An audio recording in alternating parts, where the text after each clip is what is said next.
Hey everybody, this is Devin Townsend and you are watching Loudwire.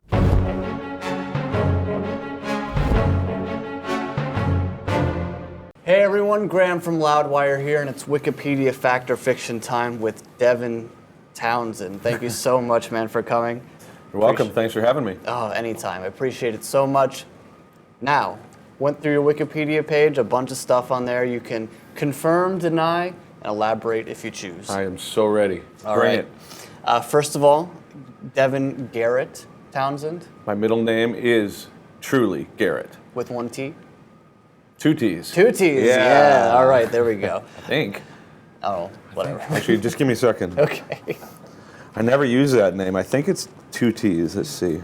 Oh, we got an ID.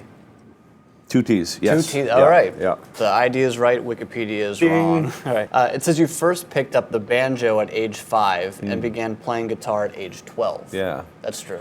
Yeah, I think banjo because my dad played it and I thought it was cool, the bluegrass sort of stuff. Yeah. And I always wanted to play guitar because of the monkeys that would play after school when I would get home. Well, my parents wanted me to be in piano first, so I had to show them that I had some sort of proclivity, and so I played piano and then finally got my first Sears acoustic guitar at the age of 12. Beautiful. Learned the song Motorhead, and That was the first one? first song. That's killer. Oh wait, no, it might have been Folsom Prison Blues, and then Man, Motorhead. that's like different sides of the spectrum, but That's how I roll, both. man. That's duh. I should have known. It said that it was as an early teenager when you befriended Brian Beeve Waddell, Yeah. who would later play in the Devin Townsend Band and Devin Townsend Project. Yeah. How old were you when you met him? I'd say it was 13, yeah. 13, wow, My all the way funniest, back then. funniest memory of Brian Beeve, who plays bass in my band, is when I was in grade 8, he was in grade 10. When I was in grade 9, he was in grade 10. And when I was in grade 10, we were in the same math class. Okay. And then when I was in grade 11, he was the only guy that had a car and was working. Okay. I remember him being held up against the wall of the back of the school by Mr. Mandoli, foaming at the mouth because he was like, "Wah!" and he was all got a dart hanging out of his mouth, just like. What? Was it like a shop class teacher or gym teacher Math. or something? Math. He was a math math teacher going yeah, nuts. Brian didn't like math that much, No. I don't think. Wow. But 13, yes, ding. There you go. Correct Wikipedia. It said that you chose the name Strapping Young Lad because you were looking for a fresh start after your high-profile gig as Steve Vai's vocalist. Well, that sounds it was a lot more intentional than it was. Okay. I cycled through a bunch of terrible names before I ultimately decided on the terrible name Strapping Young Lad. And I think there was an element of irony to it that I enjoyed because I had joined a band in the UK called the Wild Hearts. Yep. And we had spent a bunch of time for myself personally learning about drugs and things like that. Yeah. And I thought that because my experience with both Vi and Wild Hearts was different than what I assumed it was going to be, when I finally had an opportunity to make my own music with Strapping, my intention was almost entirely to make something destructive.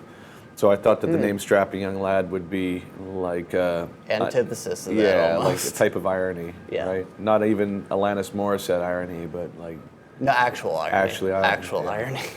It says that you consider City to be Strapping Young Lad's greatest work and that you had hoped to dissolve the band after that album. yeah, I think it's either City or Alien. I think I'm more proud of Alien. Alien's good. Yeah, that's the one that I think reached a pinnacle that I hadn't anticipated getting to. However, Alien was really a toxic record for me, and City was a lot more cathartic. But I think what might have been meant by that Wikipedia statement is City's more what would be considered the seminal Strapping album. That makes sense. Yeah, but personally, I think I'm probably more proud of Alien. Cool. Yeah. So, to talk about Alien a bit, it says to prepare for that record, you stopped taking the meds for your bipolar disorder. Yeah, and that sounds, again, a lot more intentional than it actually was. I was diagnosed as being bipolar in about '98 during the time I was doing Infinity. Wikipedia says 97, by the way, so Might have that's been. fake. I Oh, think it may have been? I think it's 98. It is Okay. 98. So X on Little that bit one. of fiction. Yeah, but I think what I ended up discovering is once we had kids and once I got sober about 10 years ago, I started going to a psychiatrist under the assumption that perhaps the diagnosis of bipolar was not entirely accurate, and perhaps it was more to do with the fact that I had never done drugs before, and then I started doing a ton of drugs, right? Yeah. And so I came off of the antipsychotic meds and alcohol and everything in about 2007, and has been since strangely fine. Yeah. So I think that when I had attempted to do so, under the assumption with Alien that it might have been something other than a true diagnosis, the thing I neglected to realize at that time is if you're going to stop taking your antipsychotic meds, it should, number one, be under the guidance of a professional, and number two, I shouldn't be drinking and smoking weed all the time, right? No. So I kind of flipped out during Alien as a result of all these things sort of colliding, and the result was a psychologically very unhealthy album, but one that was articulated very accurately, and I think that's where my pride in that record comes. Sure. I think what people think about that record is that you went, okay, I need to create something crazy like this. I'm going to stop taking my medicine so I can create that. It's not as romantic as that. It's not no, like that. No. Okay. Yeah, I think that would have been actually very irresponsible. I think that at that time I was trying to prove to myself that I was psychologically capable of handling the type of intensity that comes from that workload. Yeah. But I wasn't mature enough to recognize that it's not one or the other. Like if I didn't realize until I tried at that point that the psychological medications were actually the tether that kept me stable, considering the fact that I was doing all these other things extracurricularly. It said that for the Physicist album, Jason Newsted was supposed to take part in it, but he was stopped by James Hetfield after he heard the IR8 demo tape that you had done with Jason. That's a bit of an exaggeration. Okay, good one to prove wrong. Yeah. So I had done a bunch of projects with Jason, and we were buddies, and he had done the IR8 thing with me and Tom Hunting, who's drummer in Exodus, and I think that it was less about the project. It was more about the reasons behind his need to do it that pissed off his band. I don't think it had anything to do with the project. Oh, okay. To embark on a new creative venture. Yeah, it could have been anything. It didn't necessarily mean it had to be what we had done together. It was just the timing. And then I had presented the idea of him participating in the Physicist thing, and he didn't want to do it. So that was like more of a direct mistake on Wikipedia's part. There we go. So it wasn't like he was just like pulled from it at the last second. No way. He was like, no way. I was like, hey, Mr. incredibly wealthy and successful rock bass player, why don't you play on my record? And he was like, why would I do that? And I was like, because I'm a badass, right? But apparently that wasn't good enough. The Strapping Young Lad album was inspired by creative anger sparked by the September 11 attacks. Well, I don't know. I think I'd have to give an X on that one as well. I think that it was probably rooted in that on some level because we were all clearly rattled by it.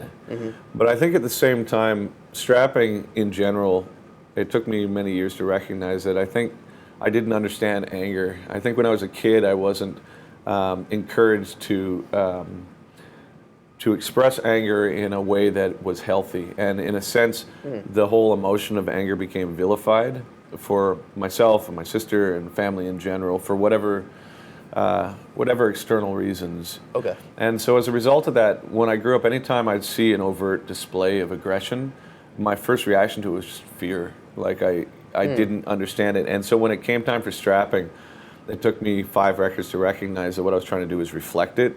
Almost like if you're angrier than it, then it's a defense mechanism that disallows people from recognizing that you're vulnerable. Okay. But ultimately, all it does is just whatever energy you throw out there, you're surrounded with. So by the end of strapping, it was just chaos and aggression and anger and all these things that I recognized I was fundamentally ill-equipped to deal with, right? Yeah. So when you're surrounded by that, you find yourself vulnerable to it, and your vibe attracts your tribe, you know? Yeah, as you said, a bit Bit toxic. Last one for you. It says you almost didn't make the second Ziltoid album because you were thinking metal and humor didn't go well together. No, that's not true. That's false. Yeah, I've got no. I thought that was a strange one because I may have made a comment that it doesn't seem like metal and humor go together. Yeah. But never would that be a deciding factor for me not to do so. I think you've always embraced humor pretty well. Well, the humor thing for me, and I mean, it's good for me to have an opportunity to clarify that as well. I mean, again, I use this word too much. Fundamentally, humanity is hilarious because we've got this self-destructive, primitive society where each individual is connected to this first-person thing. There's this sense of entitlement and personal self-importance and all this, but we don't understand anything. It's like the only hope I think we have of understanding is just to surrender to the chaos. But I think all this rhetoric sounds like one of these New Age books that you need to be here now and all this. I mean, you can market that stuff as well and Sure. make a ton of money. I think but the precept is still the same. It's you need to try and be present, but in order to get to the point where you're not lying to yourself about being present, I think you have to deconstruct all your motives, because from the very beginning, all this stuff that you absorb as a fresh battery as an infant, it just ends up becoming your identity as you're older, and it's sometimes the comfort of being dissatisfied is way more convenient than just letting it all go, right?